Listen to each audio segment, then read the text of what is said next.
Cumprimentos, nossa saudação, dê o like, nos acompanhe, nos veja e vão nos ajudar. Assunto: a instituição chamada ONU, Organização das Nações Unidas, está cumprindo com a sua finalidade? Desde quando existe a ONU e outros organismos como o Fundo Monetário Internacional e o Banco Mundial, eles estão resolvendo as questões que estão se apresentando hoje na geopolítica mundial, de conflitos em várias partes do mundo, porque as nações que se dizem desenvolvidas continuam com a tese de dominação e de expansão, como os Estados Unidos, por exemplo.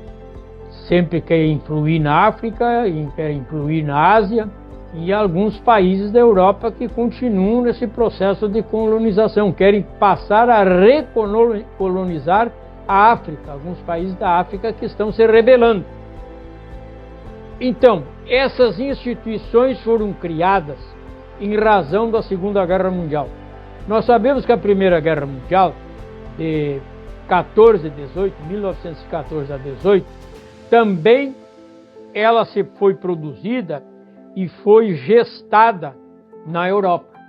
A principal voluntariosa nessa expansão territorial, a Alemanha. A Alemanha repetiu a dose em 1939 ao invadir vários países na Europa, inclusive a Rússia. 39 a 45. A Rússia conseguiu repelir e derrotar a Alemanha e praticamente encerrou a guerra. Os Estados Unidos entrou em campo depois que os japoneses do imperador Hirohito invadiu uma ilha no Pacífico e exterminou as aeronaves norte-americanas em Pearl Harbor. E aí os americanos entraram definitivamente na guerra. E com a invasão da Normandia, que a França estava sendo ocupada pela Alemanha, a invasão da Normandia foi uma ação militar das nações aliadas que levaram à derrota total, então, definitiva da Alemanha. Muito bem, aí foi criada, então, a Organização das Nações Unidas, Banco Mundial. O dólar veio daí, mas com apoio no ouro, e que depois, na década de 90, ele deixou de ser o mineral referente, a referência passou a ser apenas o dólar norte-americano, e o mundo segue hoje. Acontece que, quantos anos são passados depois desse tempo? São passados 80 anos. As regras devem ser a mesma? O Brasil, há muitos anos, defende a tese de que deve participar do Conselho de Segurança da ONU, que apenas são 5 nações que fazem parte, têm assento na ONU, no Conselho de Segurança, e que tem poder de veto. Basta um, já é vetado. E, atualmente, alguns países em guerra, as nações em conflito, o Oriente Médio em guerra, que nós já estamos sabendo, e o que a ONU está fazendo? Quase que nada. Reúne a Assembleia Geral, traça algumas normativas que ninguém obedece. Foi criado também nesse tempo uma comissão penal internacional, um tribunal, e que também não consegue colocar no banco de réus nações e governos que praticam genocídio, como é o caso de Israel com Netanyahu, que está cometendo genocídio na faixa de Gaza, ao matar milhares de palestinos. Não acontece nada.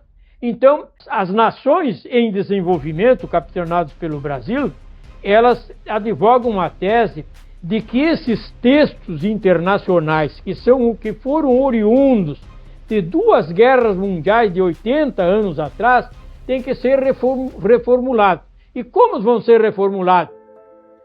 Trazendo para o debate e para o voto direto nações que sem dúvida nenhuma, se encontram em condições de quase chegar ao seu desenvolvimento econômico e à sua soberania total. Eu cito 2 países, por exemplo, o Brasil e a Índia. Não é possível que Brasil e Índia não façam parte do Conselho de Segurança. Então, nós estamos na iminência, diante de fatos gravíssimos que estão acontecendo no mundo todo, nós estamos à mercê de textos internacionais que não conseguem resolver as questões.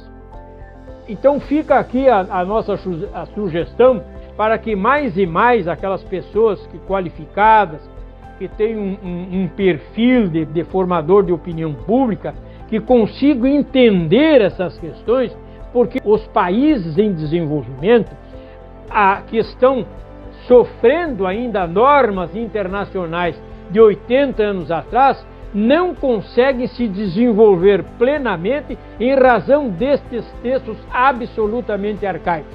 Nós estamos, por fim, já sob a égide de uma nova ordem econômica internacional, uma ordem econômica comercial e financeira que precisam de novos ditames internacionais, determinações e regulamentações internacionais, sob pena de estarmos ainda mais emergindo numa situação absolutamente desconfortável como sociedade, como humanidade, à mercê de interesses dos Big Tech, essas grandes empresas de tecnologias que estão no mundo, não só norte-americanas como chinesas, que detêm as informações e o cadastro dos povos e das nações, as informações sobre todos os aspectos que nós possamos imaginar, e ficamos à disposição dessas empresas.